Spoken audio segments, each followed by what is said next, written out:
다행이네요. 예. 이제 이 강의를 시작하겠습니다.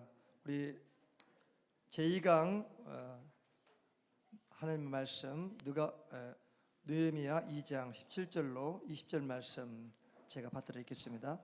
느헤미야 2장 17절로 20절 말씀입니다. 후에 저희에게 이르기를 우리의 당한 곤경은 너희도 목도하는 바라. 예루살렘이 황무하고 성문이 소화되었으니 자 예루살렘 성을 중건하여 다시 숫지를 받지 말자 하고, 또 저희에게 하나님의 선한 손이 나를 도우신 일과 왕이 내게 이른 말씀을 고하였더니 저희의 말이 일어나 건축하자 하고 모두 힘을 내어 이 선한 일을 하려 하며, 호론 사람 산발랏과 종이 되었던 암몬 사람 도비야와 아라비아 사람 게셈이 이 말을 듣고 우리를 업신여기고 비웃어 가르되 너희의 하는 일이 무엇이냐? 왕을 배반코자 하느냐?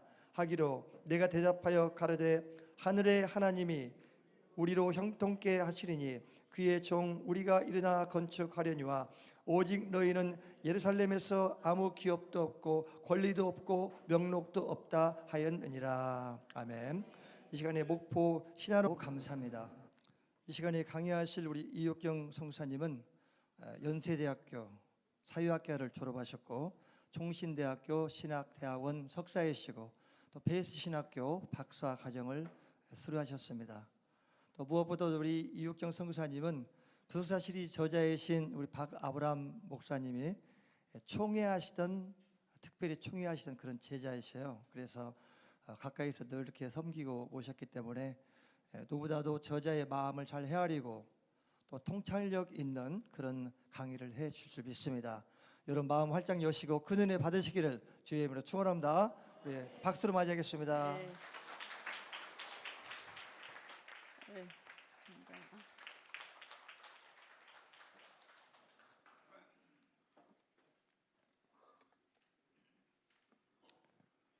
네, 안녕하세요. 소개를 받은 이옥경 선교사입니다. 저는 이제 1992년부터 올해 이제 25년까지 평강제일교회 전도사로 또 선교사로 사역을 하고 있습니다. 무엇보다도 구속사의 말씀을 우리 익산 지역에 있는 목회자님들과 또 신학생들과 사모님들 또 모든 성도님들과 함께 이게 나누게 된 것을 가장 큰 영광으로 생각합니다. 오늘 저희가 강의할 두 강의의 제목을 이제 말씀해 주셨는데요. 먼저 여러분이 받으신 강의안에 보시면 구속사 시리즈라는 이제 요 팜플렛을 받으셨을 거예요. 제가 보니까 가장 최근 판입니다. 오늘 제가 강의할 구속사 시리즈 제11권 학원이 여기 나와 있고요. 그리고 이제 작년에 11권 상권이 12권 상권 제사와 율법책이라는 제목으로 나왔습니다. 그리고 이 구속사 시리즈는 이제 12권 학원으로 마무리하게 됩니다. 그래서 아직 12권 학원은 출판이 되지 않았고 아마 내년이나 내후년 늦어도 되지 않을까 이렇게 저희가 작업을 시작을 이미 하였습니다. 그래서 특별히 여기서 오늘 이제 제가 강의할 내용은 11권 학원 수르바벨 성전과 귀한 자들의 성별된 족보인데요. 이 내용은 바벨론 포로 1, 2, 3차 귀환에 관한 이야기입니다. 그런데 이 내용은 특별히 그 5권의 내용의 확장판이라고 할 수가 있습니다.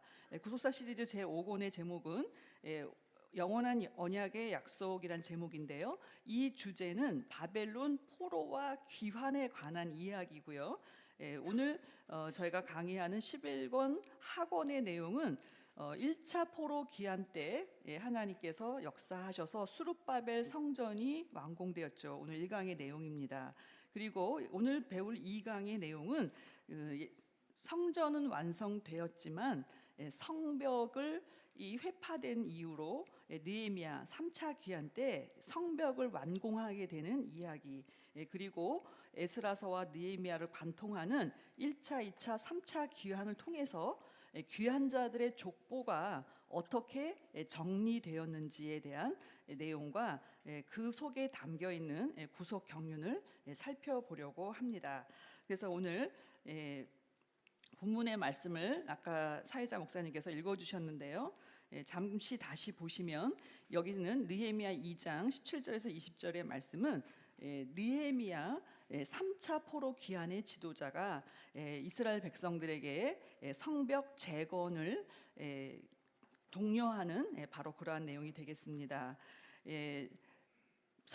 바벨론 포로에서 귀환하였다는 자체도 기적적인 일이죠. 마치 이스라엘 백성들은 꿈만 같았다라고 성경은 기록하고 있습니다. 그러나 귀환함으로 인해서 이스라엘 백성들의 앞길에 꽃길이 열린 것은 아니에요. 2차, 3차, 1차, 2차, 3차 귀환을 통해서 많은 영적인 또 육적인 전쟁을 맞닥뜨리게 되었습니다. 이것은 오늘날 예수 그리스도를 믿는 우리들에게 어떠한 교훈을 주는지 잠시 먼저 생각해보고 강의를 시작하도록 하겠습니다. 요한계시록 18장을 보시면 이 땅 세상을 가리켜서 영적인 바벨론이라고 말씀하고 있고, 그 바벨론에서 내 백성아 나오라 이렇게 하나님께서 호출하고 계시죠. 계시록 18장 4절의 말씀입니다. 그러니까 오늘 이 바벨론 포로에서 귀환한 이스라엘의 역사가 지금으로부터 약 2500년 전의 역사이지만 그것은 지나간 과거의 일만이 아니라 앞으로 우리에게 있을 천국으로의 영원한 귀환에서 하나님의 백성들이 어떠한 과정을 거치게 되는지 미리 보여주고 있다는 점에서 오늘의 강의는 구약 이스라엘의 역사로만 끝나는 것이 아니라 오늘 천국 입성을 앞두고 있는 우리에게 주시는 메시지로 들려지기를 소원합니다. 그래서요, 여기 1, 2, 3차 중에 느헤미야는 본문의 말씀은 시간이 조금 부족한 관계로 본문에서 계속 제가 얘기해 드리도록 하겠습니다. 아까 설명드린 것처럼 이제 제1차 바벨론 포로 귀환은 주전 537년 고레스 통치 2년에 스룹바벨과 대제사장 여호수아 예수아의 인도로 돌아오게 되죠. 그리고 1차 포로 귀환의 목적은 스룹바벨 성전의 재건이었습니다. 그리고 이 재건의 역사는 주전 520년에 성전이 완공됨으로 맞춰졌죠. 그러나 그로부터 1차 포로 귀환으로부터 2차 포로 귀환까지는 약 79년이라는 긴 기간이 걸렸죠.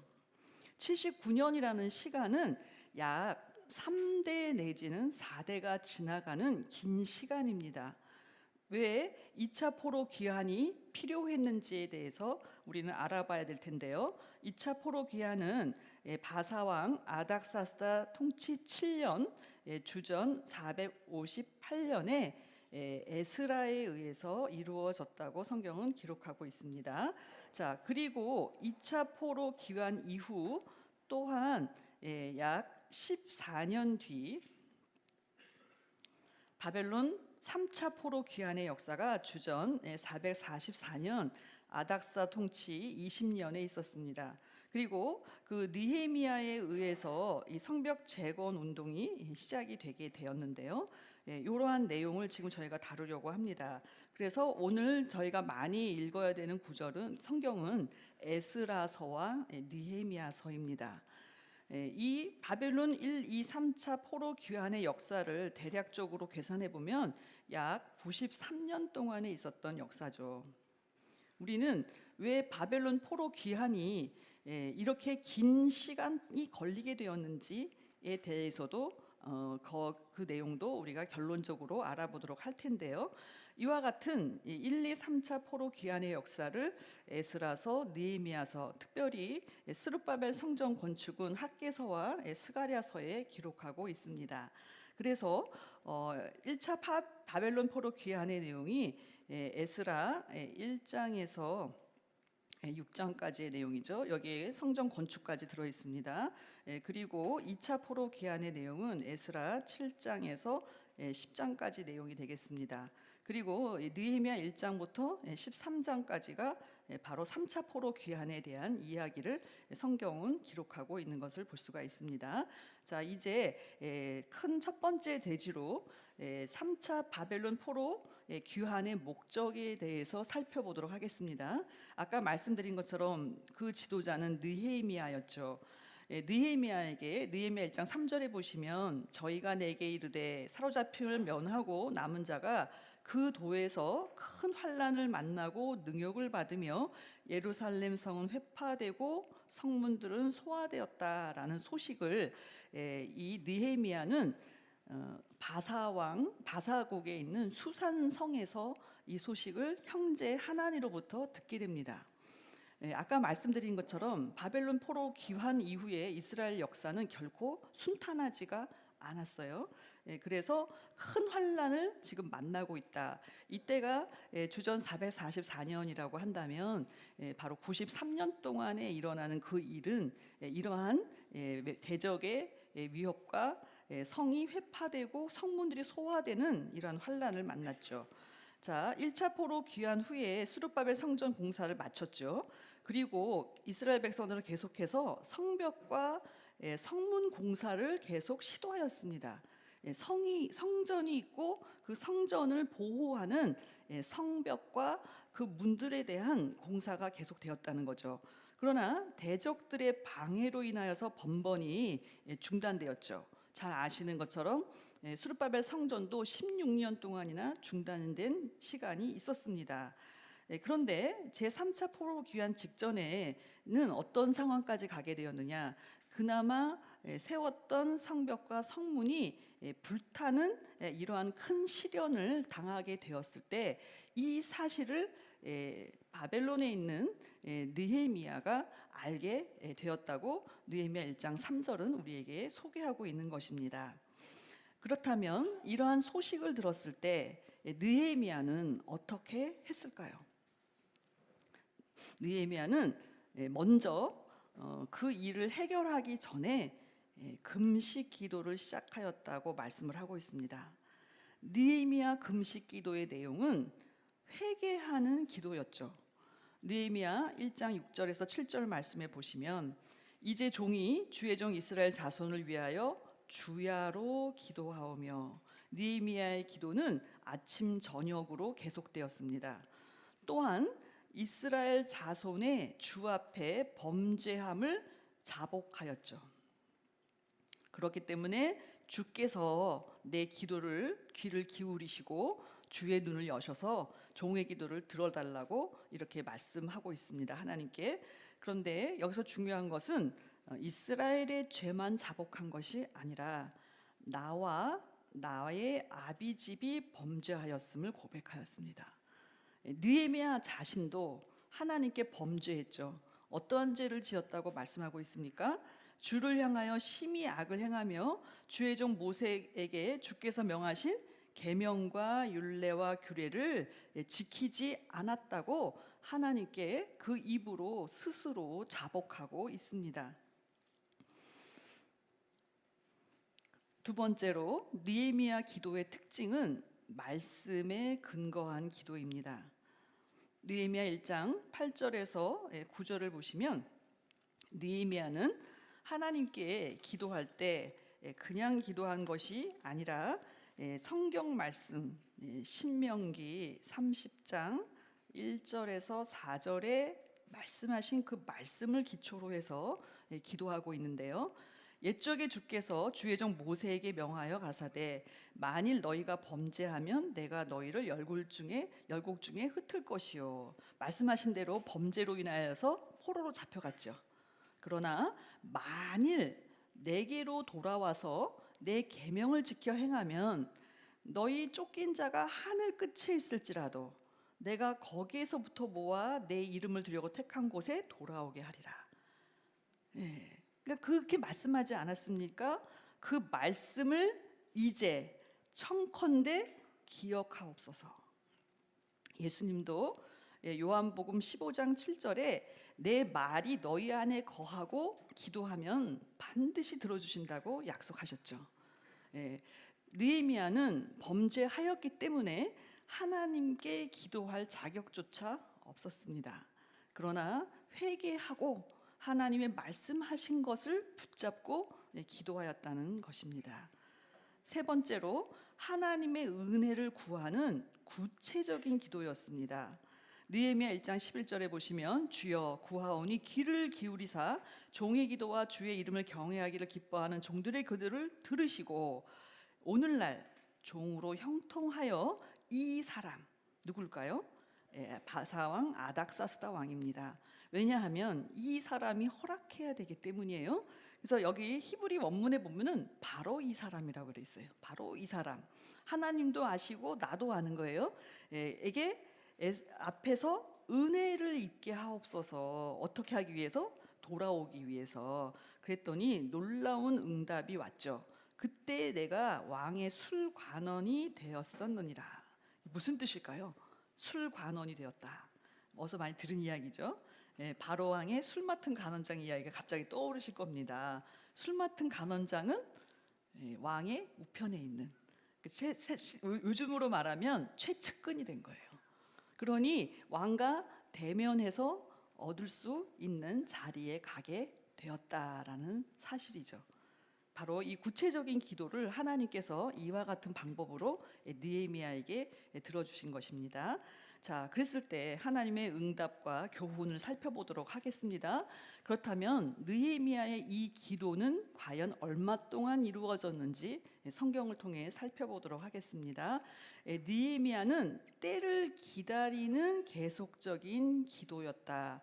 자신이 무엇인가를 계획하고 이루려고 하는 것이 아니라 때를 어떻게 했대요? 기다렸다라는 사실이죠. 오늘 우리는 하나님의 일을 할 때 내가 계획하고 실행하고 완성하는 그 모든 일들을 많이 하죠. 저도 이제 나이가 이제 환갑이 거의 되거든요. 그러다 보니까 기운이 없어요. 죄송합니다. 여기 저보다 훨씬 인상이 선배인 분들 많이 계시지만 그래서 젊었을 때는 그 일을 이루기 위해서 정말 열심을 다해서 막 돌아다녔어요. 그런데 지금은 기도가 더 앞설 수밖에 없는 때를 만난 것 같습니다. 그러니까 겉사람은 후패하나 속은 날로 새롭다고 말씀하신 것처럼 육신으로 볼 때는 우리가 많은 일을 젊었을 때처럼 할 수 없다 할지라도 때를 기다리는 지혜를 저와 여러분에게도 주실 줄 믿습니다. 그래서 느헤미야는 성벽 훼손 소식을 들은 것은 아닥사스다 왕 20년 기슬르월이라고 돼 있죠. 느헤미야 1장 1절에는요. 9월 달을 가리키는 히브리 달력의 이름입니다. 그런데 놀라운 것은 아닥사스다 왕에게 예루살렘에 보내주기를 요청한 것은 아닥사스다 왕 20년 니산월 1월이라고 느헤미야 2장 1절에 기록되어 있어요. 뭔가 이상하죠? 뭐가 이상할까요? 9월에서 1월로 갔으면 아닥사스다 왕의 임기 그 통치 기간이 21년으로 바뀌어야 되거나 아니면 그 앞이 19년이 되거나 이렇게 돼야 되지 않겠어요? 난해 구절입니다. 성경에서. 왜 이렇게 성경이 기록되었느냐? 구속사를 집필하신 박윤식 원로 목사님은 이것을 해명을 하셨어요.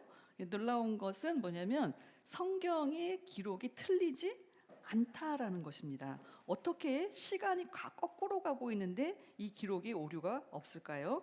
결론적으로 4개월 동안 기도했다는 것을 알 수가 있어요. 응답받을 때까지 4개월이 걸렸다. 그렇다면 여기서 저와 여러분이 잠깐 이 계산을 한번 해보도록 하겠습니다. 자, 요 계산 방법은 구속사 시리즈 제4권 신비롭고 오묘한 섭리에서 열왕들의 역사를 기록하는 방식이 두 가지 방식이 있다는 것을 이렇게 연구했는데요. 자, 먼저 니산월 달력은 1월에서 12월까지의 달력입니다. 그래서 아닥사스다 20년은 1월부터 12월까지가 되겠죠. 니산월 달력으로 한다면. 그렇기 때문에 아닥사스다 1월은 그러니까 왕의 1월은 21년으로 넘어가야 됩니다.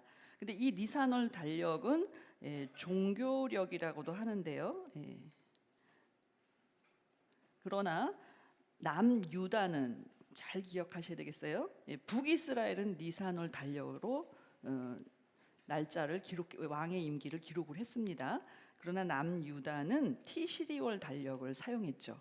참고로 오늘날의 유대인들의 달력도 티시리 달력입니다. 그래서 제가 오늘 갖고 오지는 못했는데요. 유대인들이 쓴 달력을 보면 유대인들의 민간력으로 쓰는 달력인데요. 그 이유는 티시리 달력은 이스라엘 그 기후에서 농사법과 관련된 오래된 달력입니다. 그 달력은 7월 티시리월로 시작해서 그 다음에 티시리월까지를 1년으로 계산하는 방법입니다. 자, 그렇다면 성경에 지금 느헤미야가 응답받은 그 4개월 9월부터 1월까지의 이 기간이 아닥사스다 20년 임기에 있으려면 느헤미야는 어느 방법으로 기록했다는 뜻일까요? 티시리월 달력을 썼다는 뜻이죠. 왜냐하면 7월부터 6월까지이기 때문에 9월과 1월은 같은 해에 들어가게 됩니다. 이해가 되셨을까요? 그래서 이 아닥사스다 20년 기슬루월에서 니산월까지 기도한 그 4개월은 아닥사스다 20년에 해당이 되고, 그것은 느헤미야서를 기록할 때 비록 바사왕의 연대지만 어느 나라 방법으로 기록했다? 이스라엘 남유다의 방법으로 기록했다는 거예요. 왜 그랬을까요? 자존심일까요? 하나님이 아닥사스다 왕이 그 당시 전 세계의 제국을 이뤘지만 당신의 연대도 하나님의 연대 속에 들어있다. 그렇게 믿었기 때문에 느헤미야는 이렇게 아닥사스다 20년 기슬로월과 니산월을 정확하게 티시리월 달력으로 기록한 것을 볼 수가 있습니다. 이해가 되실까요? 감사합니다. 자, 그래서 이제 또한 두 번째로 하나님께서 어떻게 응답을 하셨느냐 할 때 반드시 하나님의 정하신 기한이 있다는 사실을 우리는 알게 됩니다. 왜냐하면 하나님의 때를 기다리기 때문에 하나님이 정하신 기한도 있죠.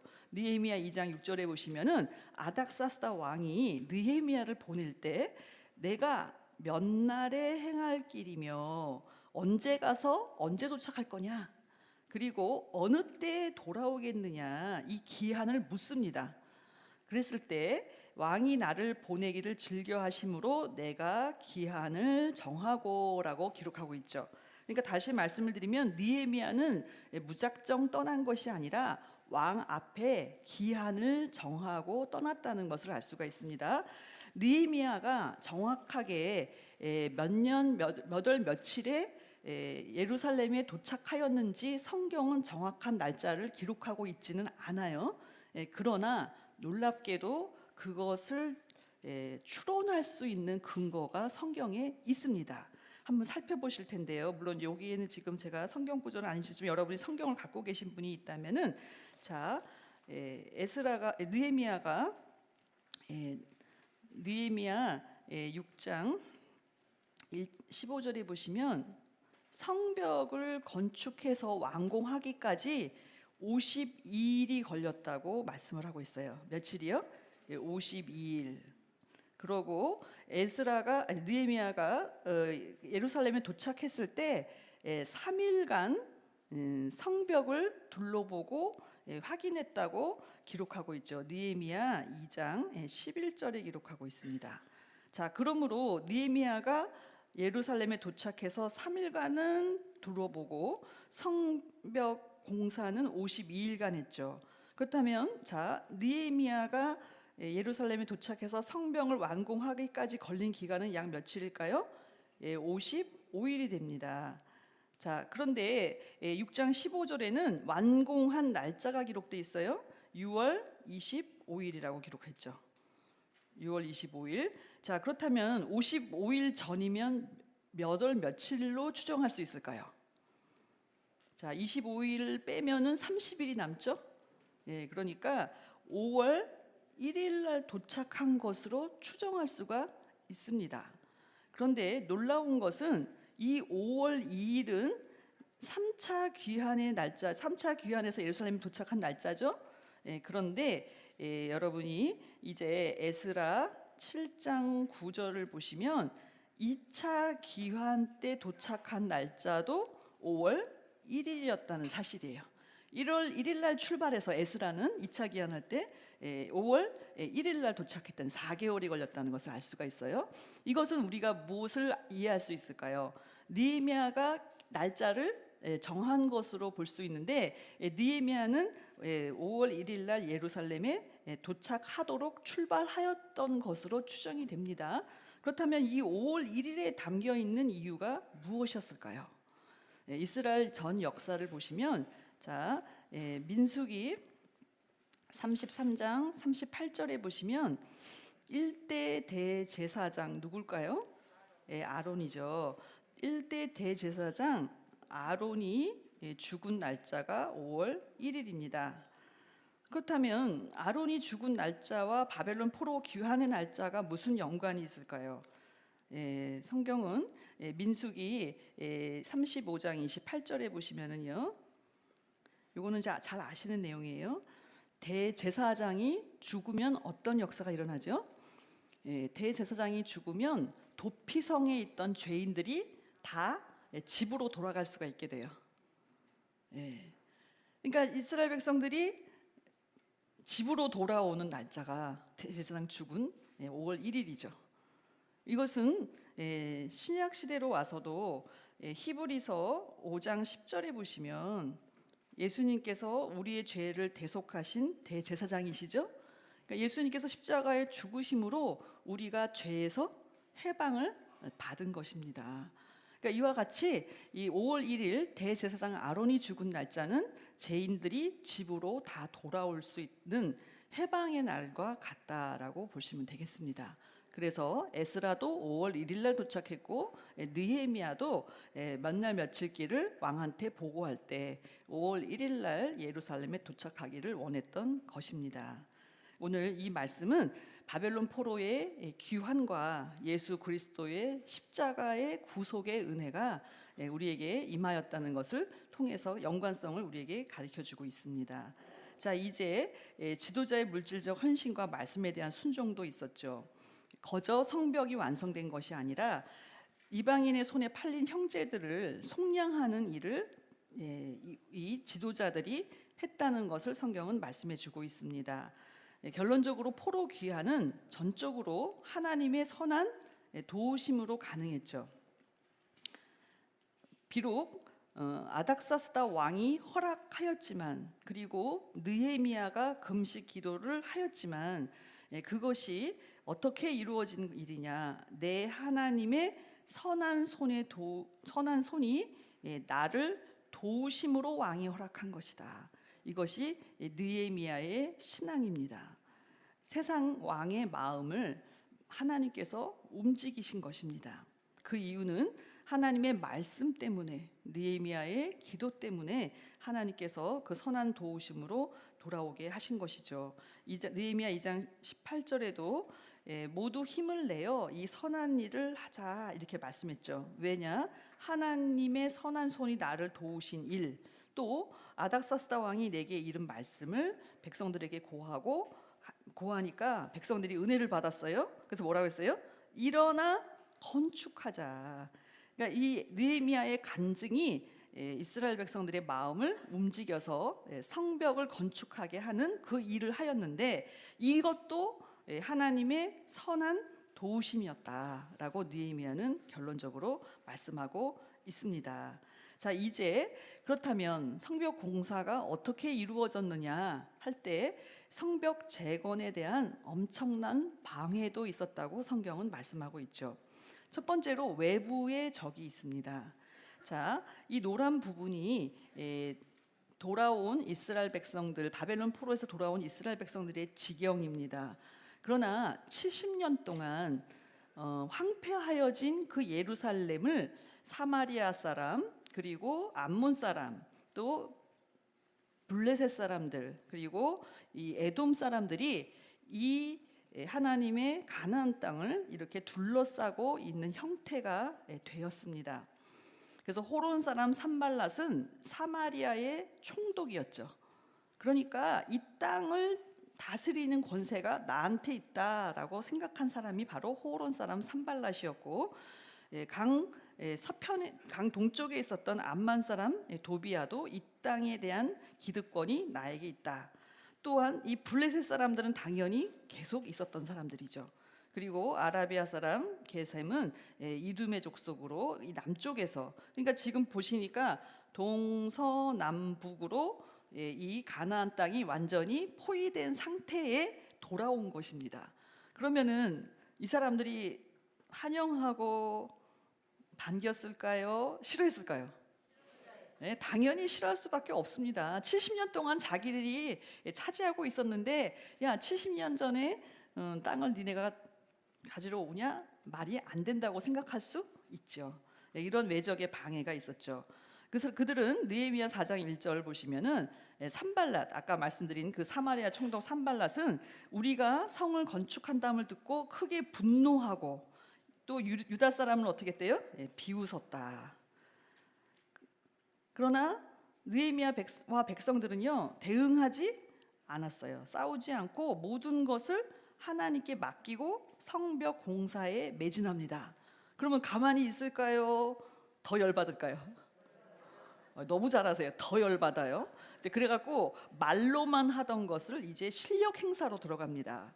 물리적인 수단을 동원했어요.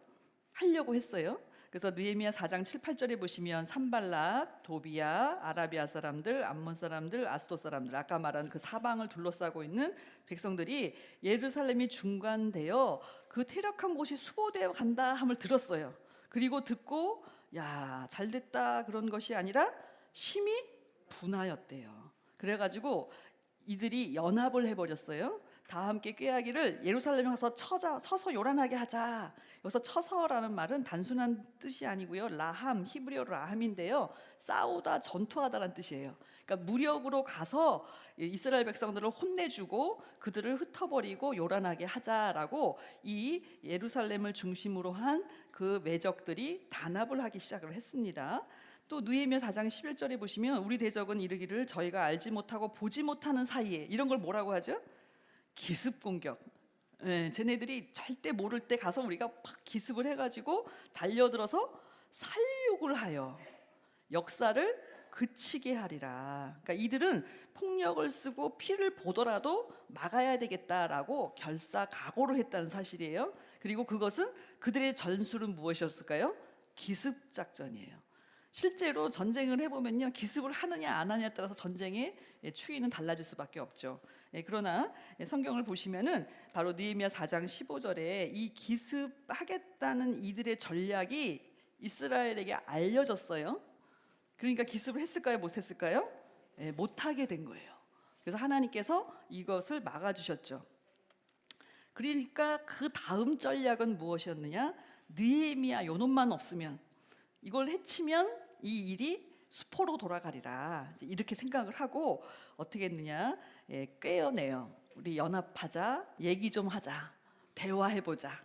그래가지고 오노 평지 한 촌에서 만나자라고 했는데 실상은 무엇이었다?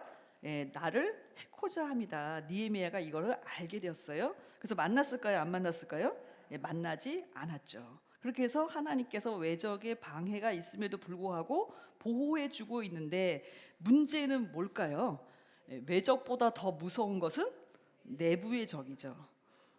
더 무섭습니다. 내부는 어떻게 방해를 했느냐?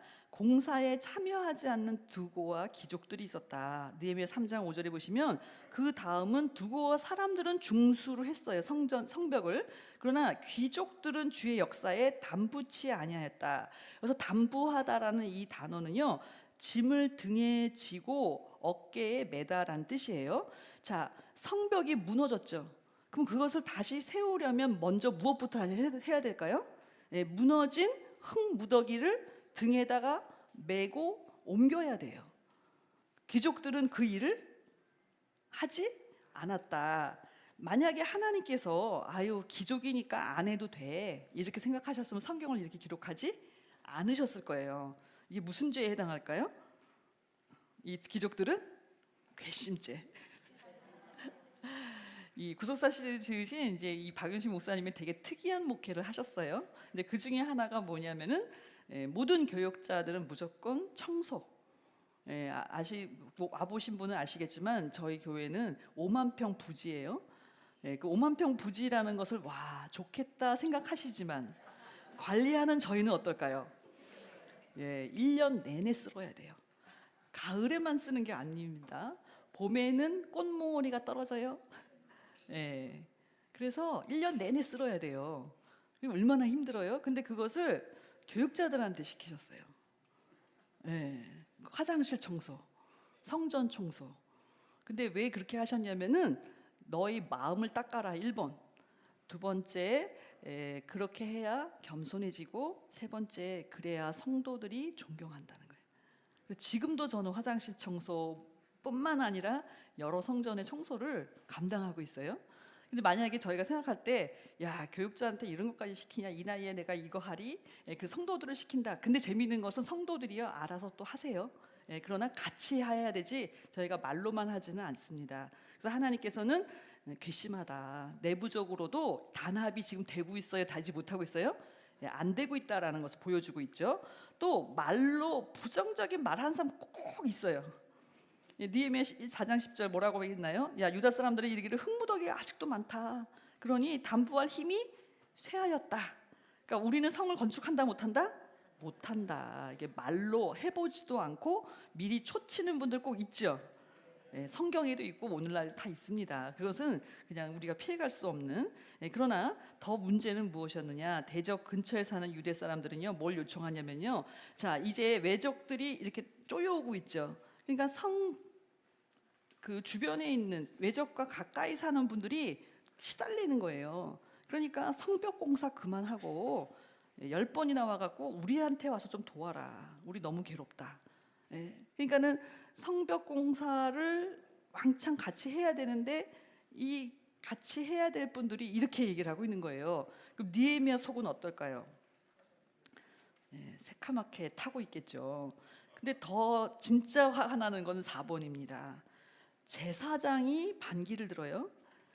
제사장 스마야, 여선지 노아다와 그 남은 선지자들은요 도비야, 산발랏 아까 얘기 나왔죠? 이 사람들에게 뭘 받아요? 뇌물을 받아요. 그래갖고 느헤미야를 아까 죽이려는 시도는 불발에 끝났죠. 그러니까 어떻게 하냐면은 이 사람의 명예를 완전히 꺾어서 일 못하게 하자. 그래가지고 도비야하고 산발랏이 꾀를 내가지고 스마야에게 어떻게 하라고 했냐면은 느헤미야를 제사장만 들어갈 수 있는 성소에 들어가게 만들어서. 그럼 들어가면 돼야 안 돼요? 안 돼요. 느헤미야는 총독이지만 지도자지 제사장이 아닙니다. 성소에 못 들어가요. 근데 그것을 들어가게 만들어서 범죄자를 만들자. 야, 이거는 사단의 계략이에요. 제가 볼 때는. 그렇잖아요? 그것까지 했어요. 그리고 여선지 노아다와 많은 선자들은 느헤미야에게 두려움을 주려고 했죠. 야, 걔네들이 지금 너 뒤에서 치려고 그래. 불안감을 막 조성을 하는 거예요. 자, 그런데 여기에 느헤미야가 넘어갔다 안 넘어갔다? 안 넘어갔다는 사실이에요.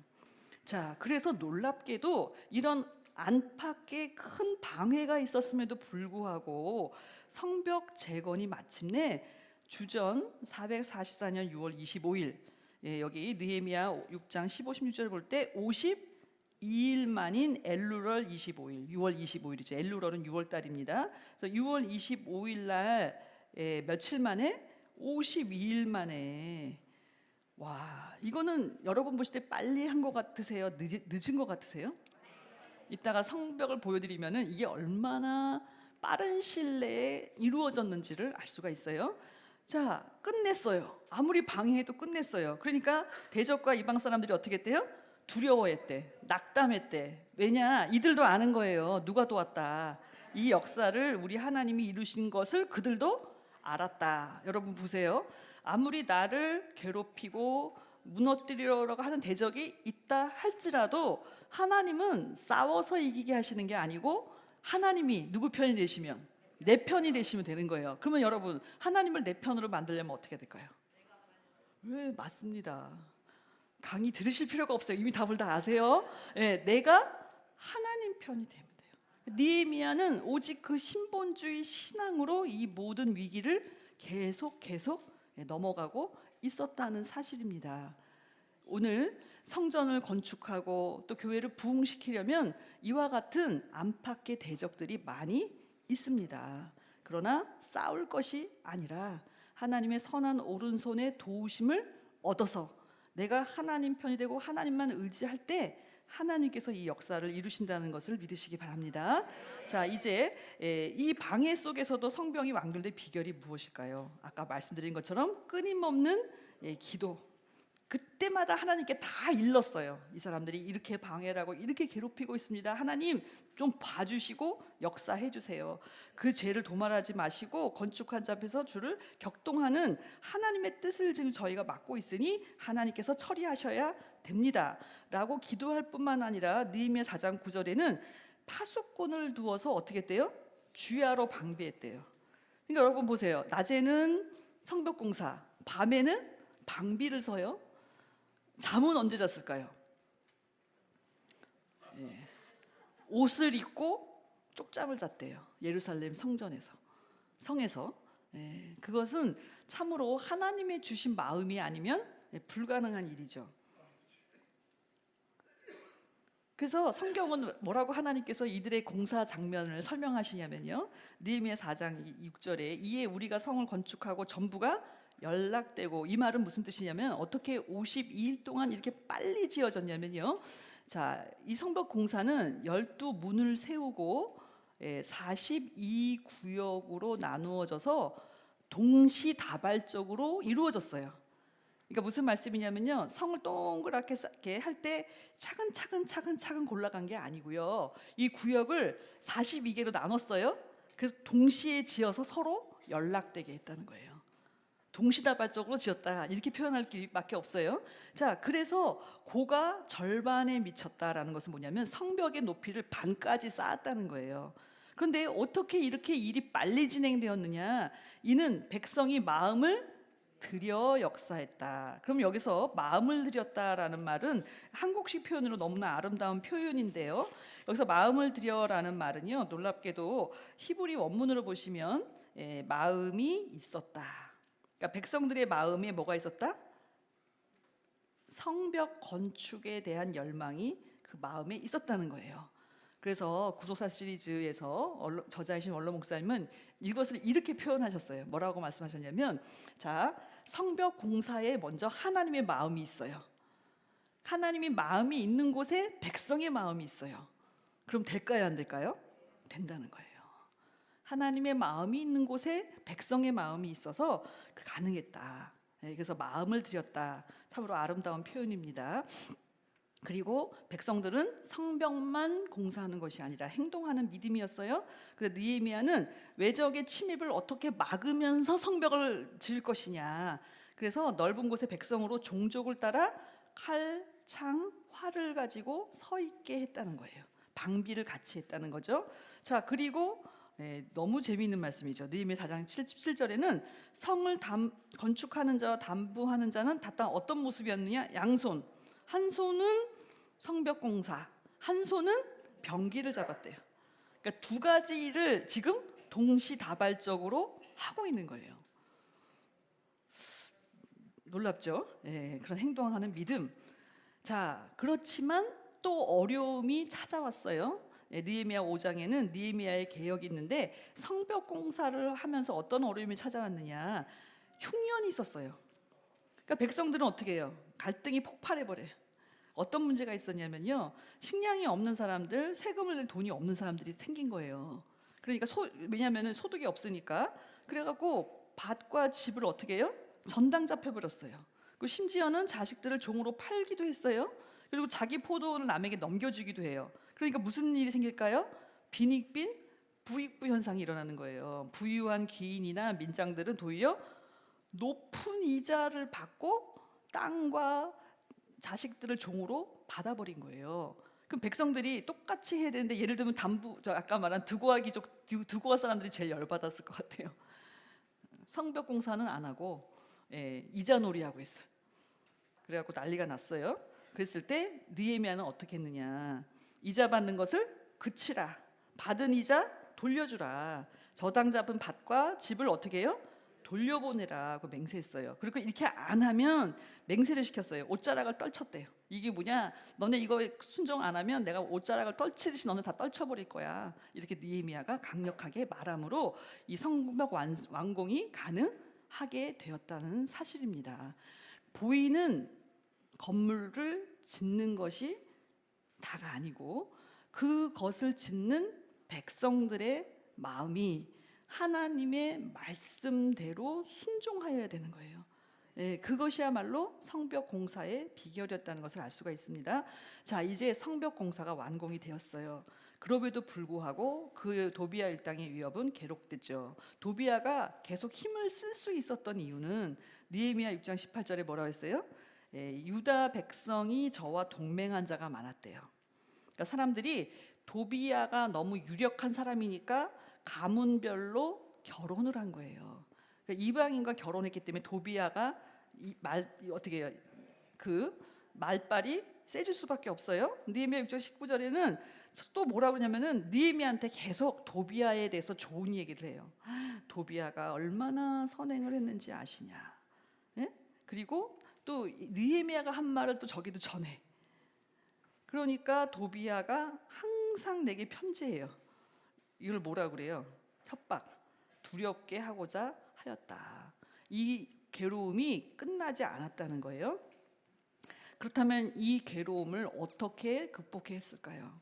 바로 에스라를 초청합니다. 느헤미야가. 그래서 율법책을 낭독하고 초막절을 준수하는 계명을 지키는 이 일을 느헤미야가 단행하게 되죠. 자, 아까 6월 25일 날 성벽이 완공되었다 그랬죠? 그리고 나서 7월 1일입니다. 무슨 절기일까요? 나팔절이에요. 7월 1일 나팔절, 7월 15일 초막절입니다. 이 나팔절에 하나님께서 명하신 대로 에스라가 율법책을 가지고 와서 율법을 어떻게 했어요? 낭독을 합니다. 백성이 그 율법책의 귀를 기울였어요. 수문학 광장에서 일어난 일이죠. 새벽부터 정오까지 몇 시간이었을까요? 새벽부터 정오까지니까요. 거의 반나절 정도를 율법을 낭독하죠. 그리고 처음 율법을 낭독하였기 때문에 그것을 알아듣지 못할까봐 느헤미야 7장 8절에서 9절에는 레위 사람들을 처소에 다 보내가지고 율법을 어떻게 해요? 깨닫도록 또 가리키는 일도 시켰어요. 그래서 하나님의 율법을 낭독하고 그 뜻을 해석하여 백성으로 그 낭독하는 것을 어떻게 했다? 깨닫게 했다는 거예요. 중요한 것은 그냥 읽어준 것이 아니라 가르쳤다는 거예요. 레위 사람들이. 자, 그렇게 됐을 때 어떤 역사가 일어났느냐? 거적적인 회개 운동입니다. 느헤미야 1장과 2장은 느헤미야 개인의 회개 운동이 이제 민족적인 회개 운동으로 발전하게 돼요. 그래서 그달 14일에라는 것은 뭘까요? 24일에 7월 24일을 말합니다. 그러니까 여러분 보세요. 7월 1일 날 나팔절이었죠. 7월 15일 날 초막절을 지켰죠. 율법을 낭독했죠. 언제까지? 24일까지. 이 일이 열흘 이상 계속 열흘 동안 계속됐다는 것을 알 수가 있죠. 그러니까 말씀을 듣고 나니까 우리가 범죄한 일이 너무나 많은 거예요. 그래서 이스라엘 백성들이 깨닫고 나서 모여서 금식하고 굵은 배를 입고 띠끌을 무릅쓰고 여기서 중요한 역사가 일어나죠. 모든 이방 사람과 절교하고 서서 자기의 죄를 열조제별을 자복했다. 그러니까 아까 말한 그 도비야의 일도 이방인과 결혼했기 때문에 일어난 일이잖아요. 근데 그것을 말씀을 들어보니까 이방인하고 같이 결혼하래요, 말랬어요. 하지 말라 그랬잖아요. 그러니까 거기 그 일을 회개하는 거적적인 회개 운동. 그러니까 우리가 이 사람들을 무슨 수로 회복시키겠어요? 말씀밖에 없어요. 그리고 그 말씀을 깨닫도록 가르치는 일이 바로 그 위기를 벗어나는 유일한 방법이었다라고 성경은 우리에게 가르쳐주고 있습니다. 자, 그리고 나서 보니 하나님의 언약 백성으로서 하나님의 언약을 지켰나요? 안 지켰나요? 안 지켰단 말이에요. 그러면 거기서 끝나고 심판받고 끝나는 것이 아니라 갱신이라는 게 있습니다. 언약은 어떻게 해요? 갱신. 그래서 느헤미야 9장 38절 이 회개 운동의 결론은 뭐냐? 하나님 앞에 이제 견고한 언약을 세워서 기록하고 우리 방백들과 레위 사람과 제사장들이 다 어떻게 해요? 인을 쳤다. 그러니까 하나님 앞에 인치는 역사가 일어났다는 거예요. 요것은 이따가 제 3강에 이어서 또 말씀을 드리도록 하겠습니다. 자, 그러자 이제 외적인 성벽도 완성이 되고 내적인 회개 운동을 통해서 언약 갱신이 이루어졌죠. 그리고 나니까 이제 에스라와 느헤미야의 주도하에 성벽 낙성식, 하나님 앞에 이 성벽을 드리는 그 행사를 합니다. 성벽 재건에는 아까 말씀드린 것처럼 12개의 문과 42구역이 있었죠. 자, 요 지도를 보시면 이 분문으로부터 시작해서 이 문들의 이름들이 쭉 나열되어 있고요. 이것은 제가 여러분들에게 다 소개하기보다는 책을 참조해 주시면 좋겠습니다. 자, 그래서요, 아까 말씀드린 것처럼 이 성벽 낙석식의 지도자는 누구였냐면요. 자, 이 골짜기 문에서 출발을 해요. 그래서 요 골짜기 문에서 출발을 한 다음에 이렇게 돌아가는 이 한 때를 에스라가 인도를 하고 다시 골짜기 문에서 이제 모퉁이 문을 지나서 이렇게 돌아가는 동문까지 돌아가는 이 한때를 느헤미야가 지도를 합니다. 그래서 동문에 왜 왔을까요? 성전으로 들어가서 제사 드리기 위해서. 그래서 이 아름다운 그 성벽 낙성식을 성경은 뭐라고 어떻게 이루어졌냐면요. 에스라를 따르는 찬양대가 한때가 있었고 이제 이 사람들은 아까 말씀드린 것처럼 이렇게 돌았죠. 그리고 느헤미야를 따르는 찬양대는 이렇게 돌았어요. 그래서 여기서 어디서 만났어요? 동문에서 만나서 성전으로 들어가는. 그래서 이것은 무엇을 말씀해주고 있냐면, 자, 언약을 통해서 하나님이 성별시켰죠. 그 성별된 백성들이 이제 어디를 밟는 거예요? 성벽을 밟는 거예요. 성벽을 성별시키는 그 일을 느헤미야 12장에는 기록하는 것을 볼 수가 있습니다. 이 성벽 낙성식을 통해서 이제 성벽이 완공이 됐죠. 자, 벌써 다 끝났어요. 2강이 끝났습니다. 자, 결론입니다. 예루살렘 성벽의 완성과 새 예루살렘의 성과의 연관관계를 살펴보도록 하겠습니다. 자, 여기서 제가 말씀드린 새 예루살렘 성은 요한계시록 20장과 21장에 나오는 그 새 예루살렘 성입니다. 여기서 한 가지 주목해야 될 것은 성벽 완공과 관련된 중요한 두 가지 숫자를 우리는 만나게 되죠. 아까 성벽에는 몇 개의 문이 있었죠? 12개의 문이 있었고 42구역으로 동시다발적으로 건축됐다 그랬죠. 그런데 이 10이라는 숫자와 40이라는 숫자는 구속사 역사를 통해서 여러 번 반복되는 숫자라는 것을 기억하셔야 되겠어요. 예를 들어서 출애굽할 때 몇 지파가 나왔죠? 12지파가 나왔습니다. 그리고 광야에서 몇 번 진을 쳤을까요? 41번 진을 치고 길갈 가나안 땅 들어가서 42번째 진을 칩니다. 요 내용이 민수기 33장에 기록돼 있죠. 그러니까 놀라운 것은 12지파가 42번 진을 치면서 가나안에 마침내 들어갔다는 사실이죠. 그래서 이 내용은 구속사 시리즈 제2권 잊어버렸던 만남에 친절하게 42번 진 친 곳과 그곳에서 있었던 지명과 역사를 자세하게 기록을 하고 있습니다.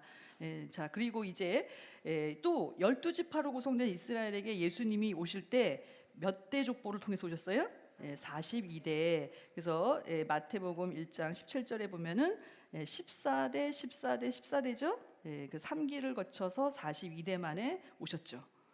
이것도 참 신기하죠. 이 내용은 1기 14대의 내용이 3권의 내용입니다. 그리고 2기 14대의 내용이 4권의 내용이고요. 3기 14대의 내용이 5권입니다. 그래서 구속사 시리즈 제 3, 4, 5권은 마태복음 1장 1절에서 17절까지 이 족보를 3권으로 완성을 했어요. 아주 중요한 내용이죠. 자, 그래서 여기 역시 12지파와 42대. 자, 그렇다면 이제 새 예루살렘 성과는 어떤 관련이 있을까요? 놀랍게도 새 예루살렘 성에는 먼저 12문과 12기초석이 있다. 성에는. 그래서 계시록 12. 그런데 여기에 들어가려면 무엇을 통과해야 된다? 후 3년 반의 환란을 통과해야 되는데 후 3년 반은 몇 달이에요? 42달이라는 사실이에요. 1260일. 다 같은 얘기죠? 같은 기간이죠? 1260일 3년 반 42달. 그렇다면 이 여기서 말하는 42달에는 어떤 의미가 있을까요? 자, 계시록 11장 2절에는 성전 방마당은 청량하지 말고 그냥 두라, 이것을 이방인에게 주었으니 저희가 거룩한 성을 42달 동안 짓밟으리라. 후 3년 반에 있을 환란의 기간이 42달이라는 거예요. 자, 아까 말씀드린 것처럼 42구역으로 성벽을 완공할 때 백성들은 어떤 환란이 있었을까요? 담부해야 되는 환란. 한 손에는 공사, 한 손에는 창을 들어야 돼요. 그리고 많은 대적들로부터 내부로부터 부정적인 이야기를 어마어마하게 많이 들었어요. 그러나 52일에 걸쳐서 42구역이 완공했다는 뜻은 환란을 이겼나요? 환란에서 낙오됐나요? 환란에서 이겼다는 거예요. 그런 것처럼 마지막 새 예루살렘에 들어가려면 성도는 후 3년 반에 있을 42달 환란에서 어떻게 된다? 이겨야 된다. 아멘이시죠? 그렇다면 42구역을 통해서 성벽을 완공했다는 그 사실은 우리에게 무슨 교훈을 줍니까? 완공이 된다, 안 된다? 된다는 거예요. 다시 말씀을 드리면 후 3년 반을 통과하는 자들이 있다, 없다? 있다라는 것을 믿으시기 바랍니다. 그러니까 그것을 믿는 것이 우리의 소망이에요. 하나님이 있다고 기록하셨잖아요. 그러니 어떻게 해요? 우리도 그 안에 들어가야죠. 믿습니까? 부흥회가 막 되려고 그래요. 예. 그래서 계시록 13장 5절에도 보시면 이 환란이 왜 얼마나 큰 환란이냐면 짐승이 큰 말하는 참냄된 말하는 입을 받았대요. 또 42달 동안 일할 권세도 받았대요. 여기서 놀라운 것은 무엇이냐면은 짐승이 그 권세를 받았다는 거예요. 그럼 누구한테 받았을까요? 하나님한테 받은 거예요. 그러니까 하나님께서 계획하신 일이라는 거예요. 광야도 하나님의 계획이었어요. 42대도 하나님의 계획이고 후 3년 반에 또 하나님의 계획이에요. 무슨 계획을 이따위로 하시냐? 이분이 우리 하나님 아버지 맞냐? 맞습니다. 왜 그럴까요? 새 예루살렘에 들어갈 자격자로 만들기 위해서요. 가나안 땅에 들어가려면 죄를 정결케 해야 돼요. 그래야 가나안 족속과 싸워서 이길 수 있어요. 그러니까 반드시 환란을 통과해야 되기 때문에 하나님은 그 환란을 42달 후 3년 반의 환란으로 우리에게 말씀하고 있습니다. 그렇다면 오늘 이 말씀이 오늘 가나안 천국 또 새 예루살렘 성을 들어가고자 하는, 또 들어가기를 소원하고 또 들어가기 위해서 부르심 받은 저와 여러분에게 주는 교훈은 무엇일까요? 반드시 완공된다. 그리고 반드시 들어간다. 그것은 마치 광야에서 여호수아 갈렙이 그것을 믿었기 때문에 가나안에 입성했죠. 그러나 믿지 않은 60만 3,548명은 들어가지 못했어요. 약속하신 것이 우리에게 보증이 되지만 그것을 믿고 내 것으로 만들어서 들어가는 것은 각자 저와 여러분의 몫인 줄 믿습니다. 그러나 확실한 것은 들어갔다라는 사실을 보여주고 있습니다. 그래서 계시록 21장 12절에는 크고 높은 성곽을 소개하고 있어요. 새 예루살렘 성에 성곽이 있죠. 그런데 12문이 있고 12문에 12천사가 지키고 있어요. 그리고 그 문들 위에는 12지파의 이름이 있다. 그러니까 12이라는 숫자가 여기 나왔죠. 그리고 21장 14절에도 12기초석이 있고 그 위에는 예수님의 12사도의 이름이 있어요. 그러니까 문에는 12지파의 이름이 있고 기초석에는 12사도의 이름이 있어요. 그러니까 12사도와 그 12지파, 구약과 신약의 대표들이죠. 그 믿음이 없이는 들어가지 못한다는 것을 우리에게 가르쳐주고 있죠. 그러나 21장 27절에 무엇이든지 속된 것, 가증한 것, 거짓말하는 자는 결코 들어가지 못하되 오직 어린 양의 생명책에 기록된 자는 어떻게 된다? 들어간다 하는 말씀이죠. 바로 이 내용이 3강의 내용입니다. 이만 잠깐 기도드리고 2강 내용을 마치겠습니다. 참 좋으신 아버지 하나님 감사합니다. 저희가 무엇이간데 에스라서 느헤미야서 너무나 어렵고 1, 2, 3차 포로 귀환의 연대도 어렵고 그 내용도 저희가 다 이해하기가 어려웠는데 귀한 서책을 통하여서 밝히 알 수 있도록 인도하여 주시니 진심으로 감사드립니다. 또한 더 나아가서 이제 새 예루살렘 성 12문과 12기초석을 통과하여서 마침내 저희가 새 예루살렘 성에 입성하는 그 비결이 생명책에 기록된다는 것을 가르쳐 주셨사오니 감사드립니다. 저희 모두의 이름이 생명책에 영원히 흐려지지 않도록 축복하여 주시옵소서. 이루어 주심을 믿고 감사드리오며 존귀하신 우리 주 예수님의 이름으로 간절히 기도드리옵나이다. 아멘. 네, 감사합니다. 감사합니다.